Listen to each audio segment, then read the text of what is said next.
Hitler! Heil Hitler! Facing growing anger over probing pat-downs and so-called naked x-rays, Transportation Security Chief John Pistol today appealed for cooperation. Look, this is for your safety, security. Work with us. This is a partnership here. But testifying before the Senate Commerce Committee, Pistol took a hard line, saying planes face an ongoing threat from hidden explosives. So travelers who refuse both body imaging scans and pat-downs won't be allowed to fly.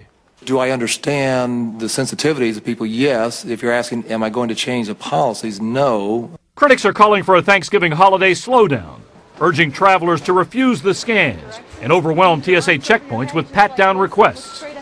Privacy advocates who are demanding the TSA back off found some support on Capitol Hill. I wouldn't want my wife to be touched in the way that these folks are being touched. There's got to be a way, however, for a privacy concern to be addressed. The enhanced pat-downs require TSA officers to carefully frisk even the most private regions of the body. And Pistol, who went through the procedure himself, called the pat-downs invasive. But the failed Christmas Day attack by underwear bomber Umar Farouk Abdul-Muttalib proves terrorists are actively working to smuggle bombs aboard airplanes. I recognize the invasiveness of it. I also recognize that the threats are real, the stakes are high, and we must prevail. Now, privacy advocates argue pat-downs and explicit x-rays violate their rights. But security officials say flying is it's a privilege, not a right, and protecting aviation is a national security obligation. Katie? All right, Bob, thanks so much.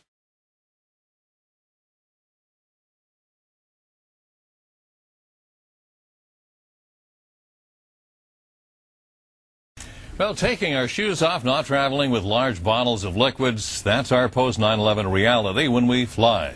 But as Chief Correspondent Joe Shortsleeve explains, some travelers are wondering if security officials sometimes go a little too far. For arguing with the TSA agent, Robin Kasner was slammed to the floor. The case is now in court. I kept begging them over and over again, get off of me, get off of me, get off of me. Now, that is an extreme case for sure. But a lot of travelers believe security personnel are going too far when it comes to screening them before they get on a plane. Take, for example, an elderly man confined to a wheelchair. He's thoroughly patted down, his hands swabbed. It's humiliation. 71-year-old Robert Perry had a problem when his artificial knee set off a metal detector. He ran his hands down over and pulled the pants down. They went down around my ankles. At that point, he was standing in his underwear, in public view. Asking to see a supervisor actually made things worse. She was yelling, I have power, I have power, I have power. TSA policy mandates that when a metal detector goes off, an agent must resolve what caused the alarm, even if it's a prosthetic leg. Michael Angone lost her leg to cancer as a child. She flies frequently for concerts and says she always tells agents her leg could set off the metal detector, but it doesn't always help. I've had to completely take my pants off and show them like my entire leg before. Unfortunately, some in the TSA, they take their jobs a little too seriously. Robert Siciliano is a Boston area security consultant. He does say, however, that passengers have to be sensitive to the need for tight security. The problem with body piercings or prosthetic devices that are metal or metal plates in any part of your body is that they're unseen by security professionals, by the TSA. And that same piercing could also be a weapon. That doesn't satisfy Michael's dad. The key word here is reasonable, and they've gone on. Now, new tonight at 6, a Dallas Cowboys fan suspects it was her jersey, not security, that led TSA screeners to pull her out of line for additional searches at Philadelphia International Airport. Now, as Eyewitness News reporter Walt Hunter tells us, she's asking TSA officials for an explanation and an apology. Wearing her Dallas Cowboys jersey, lifelong fan Allison Galen was headed to the Terminal C screening area to board a flight to Florida, January 15th. When before she even got to the metal detector, she was ordered by a TSA screener to get out of line. My husband said to me, did you beep?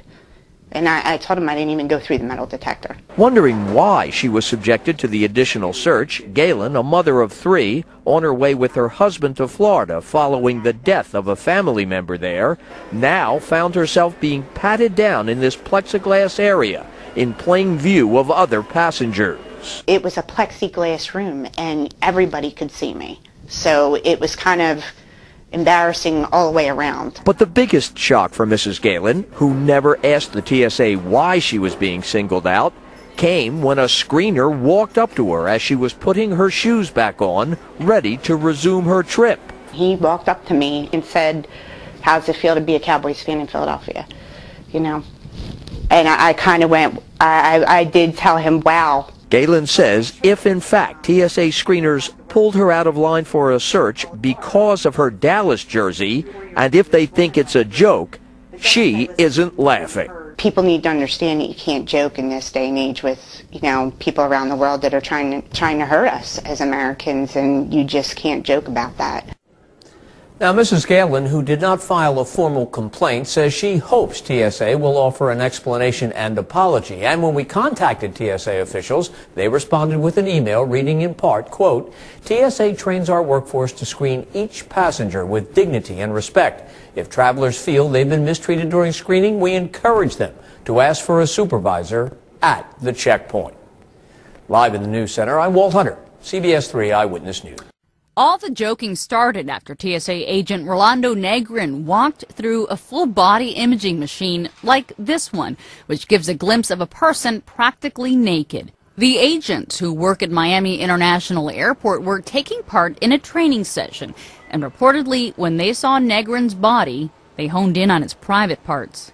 Tuesday, he'd apparently had enough. An arrest report says the 44-year-old used his baton to beat a co-worker who'd been making jokes about the size of Negrin's private parts for the last year. The report says Negrin told police he could not take the jokes anymore and lost his mind. The victim was not seriously hurt. Negrin's been charged with aggravated battery. A TSA spokesman says Negrin will be suspended. Myra Lopez, The Associated Press. I want it. I want my phone call. I want it. I want my phone call.